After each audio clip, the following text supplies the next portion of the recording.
ತಮಿಳುನಾಡು ವಿಧಾನಸಭಾ ಚುನಾವಣೆಯಲ್ಲಿ ನಟ ವಿಜಯ್ ಅವರ ಟಿವಿಕೆ ಪಕ್ಷ ಬಹುಮತ ಪಡೆದು ಸರ್ಕಾರ ರಚಿಸಿದ ಬೆನ್ನಲ್ಲೇ ಸೂಪರ್ ಸ್ಟಾರ್ ರಜನಿಕಾಂತ್ ಅವರ ನಡೆ ಕುರಿತು ಸಾಮಾಜಿಕ ಜಾಲತಾಣಗಳಲ್ಲಿ ಭಾರೀ ಚರ್ಚೆಗಳು ನಡೀತಾ ಇದ್ವು. ಚುನಾವಣೆಯಲ್ಲಿ ಸೋಲುಂಡ ಡಿಎಂಕೆ ಮುಖ್ಯಸ್ಥ ಎಂಕೆ ಸ್ಟಾಲಿನ್ ಅವರನ್ನ ರಜನಿಕಾಂತ್ ಭೇಟಿಯಾಗಿದ್ದನ್ನು ನೋಡಿ ಕೆಲವರು ಟೀಕೆ ಮಾಡಿದ್ರು. ವಿಜಯ್ ಸಿಎಂ ಆಗಿರೋದು ರಜನಿ ಅವರಿಗೆ ಇಷ್ಟ ಇಲ್ಲ ಅಂತ ಹಲವರು ಬಿಂಬಿಸಿದ್ರು.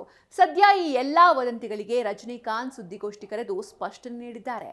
ಚೆನ್ನೈನಲ್ಲಿರುವ ತಮ್ಮ ನಿವಾಸದಲ್ಲಿ ಸುದ್ದಿಗೋಷ್ಠಿ ನಡೆಸಿ ಮಾತನಾಡಿದ ರಜನಿಕಾಂತ್, ಚುನಾವಣೆಯ ನಂತರ ನನ್ನ ಬಗ್ಗೆ ಹಲವು ವದಂತಿಗಳು ಹರಿದಾಡ್ತಾ ಇವೆ.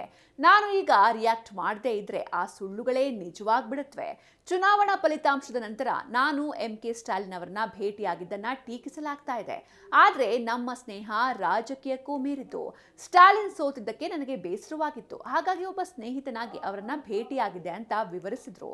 ನಟ ವಿಜಯ್ ಸಿಎಂ ಆಗಿದ್ದಕ್ಕೆ ರಜನಿಕಾಂತ್ ಅಸೂಯೆ ಪಡ್ತಿದ್ದಾರೆ ಮತ್ತು ಅವರಿಗೆ ಶುಭ ಕೋರಿಲ್ಲ ಎಂಬ ಆರೋಪಗಳಿಗೆ ಉತ್ತರಿಸಿದ ಅವರು, ವಿಜಯ್ ಸಿಎಂ ಆದ ಸುದ್ದಿ ಕೇಳಿ ನನಗೆ ಭಾರಿ ಆಶ್ಚರ್ಯ ಮತ್ತು ಅಪಾರ ಸಂತೋಷ ಆಯಿತು. ಅವರು ಗೆಲ್ಲುತ್ತಲೇ ನಾನು ಎಕ್ಸ್ ಖಾತೆಯ ಮೂಲಕ ಶುಭ ಹಾರೈಸಿದ್ದೆ. ನಾನು ರಾಜಕೀಯದಲ್ಲೇ ಇಲ್ಲದಿರುವಾಗ ನನಗೆ ವಿಜಯ್ ಮೇಲೆ ಯಾಕೆ ಅಸೂಯೆ ಇರುತ್ತೆ? ಒಂದ್ ವೇಳೆ ನನ್ನ ಸಮಕಾಲೀನರಾದ ಕಮಲ್ ಹಾಸನ್ ಸಿಎಂ ಆಗಿದ್ರೆ ನನಗೆ ಒಂಚೂರು ಅಸೂಯೆ ಆಗಬಹುದಿತ್ತೇನೋ.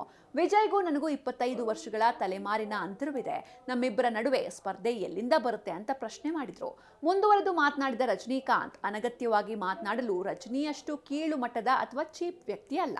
ವಿಜಯ್ ಅವರು 52ನೇ ವಯಸ್ಸಿನಲ್ಲಿ ಎಂಜಿಆರ್ ಮತ್ತು ಎನ್ಟಿಆರ್ ಅವರಿಗಿಂತಲೂ ದೊಡ್ಡ ಸಾಧನೆ ಮಾಡಿದ್ದಾರೆ. ಕೇಂದ್ರದಲ್ಲಿರುವ ಬಿಜೆಪಿ ಹಾಗೂ ಇಲ್ಲಿನ 2 ಪ್ರಮುಖ ದ್ರಾವಿಡ ಪಕ್ಷಗಳನ್ನು ಎದುರಿಸಿ ಅವರು ಗೆದ್ದಿದ್ದಾರೆ. ಇದು ಸಾಮಾನ್ಯ ವಿಷಯ ಅಲ್ಲ. ಅವರ ಮೇಲೆ ನನಗೆ ಯಾವುದೇ ಅಸೂಯೆ ಇಲ್ಲ.